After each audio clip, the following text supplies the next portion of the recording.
RTD. Oh my gosh, ang liliit lang. Okay, bawal na tayo magkita, no? Bale, si Anton po, pati si Waynona, tas ako po, pati si Marco. Yun po yung dalawang grupo. Yo, bro. Guys. Yung stick na malaki, yun yung 4 feet. Yeah. Oo. 2 feet. Try nyo i-balance muna. What do you mean?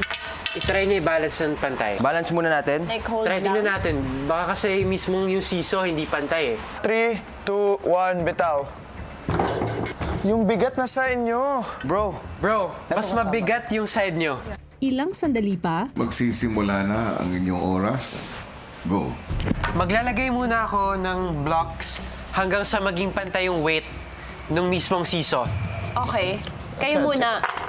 Naging diskarte ho namin para sa side ho namin ni Lee since nasa amin ho yung mas magaan na part ng siso, mas kailangan po namin bumuo ng foundation na mas mabigat ng hindi muna magfo-focus sa height. Okay, wait lang ha.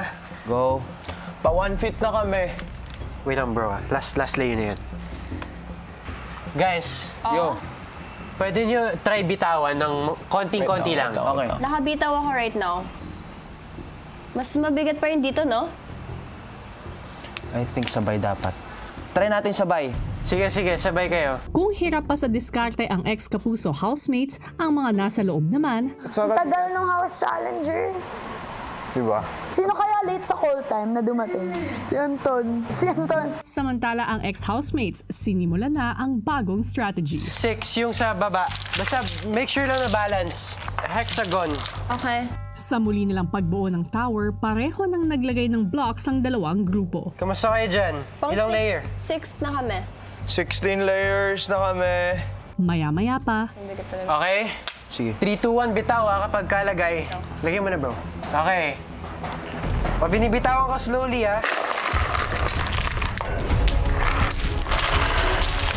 sa pagpapatuloy ng weekly task ng ex-Kapuso housemates, New plan. Yung sa inyo, 5 lang. Make it as narrow as possible. Less bricks. Okay. Okay, naka-first block na kami. Kami din. Ikaw na. O, second. Second block. Ulitan. Tapos na din kami. sa huling 3 oras ng ex-Kapuso housemates sa weekly task, Ito yung pinakababa. Ilan siya? 4 nga. Parang naka-square siya. Right. 1 piece per side. Di ba ganito square? sila, bro. 1 piece per side. Oh, that's too light. No, kasi we did this kasi di ba mas mabigat yung side namin? Yeah. So do we push through? Guys, bagsak na. Ganito sa kanila. Kasi baka masayang yung progress natin. Yeah. Wait.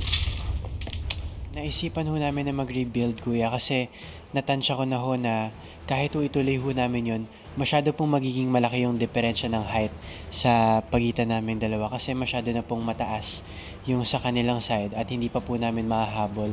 So, para po mapantayan po namin yung weight, kuya, kailangan po nila magdagdag ng magdagdag at para ma-match po yung bigat naman nung sa amin, kuya. So, nagbawas kami. So, stay lang kayo. Okay. Bro, basta ganito base natin. Ano? Right. So hindi tayo pwede mag-5-5. Yan. makalipas ang 30 minuto. Guys, titignan namin. Yeah.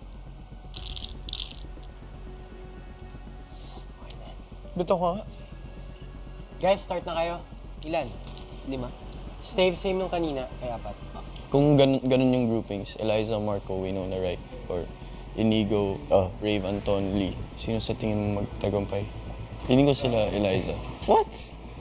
Baka hindi. Sila Inigo feelings. Pwede rin. Kasi yun, parang sila Rave. Sanay na sila sa mga task. Eh kasi si Waynona at si Rek, di ba? Parang naka-tatlong task lang sila sa buong stay nila. 1.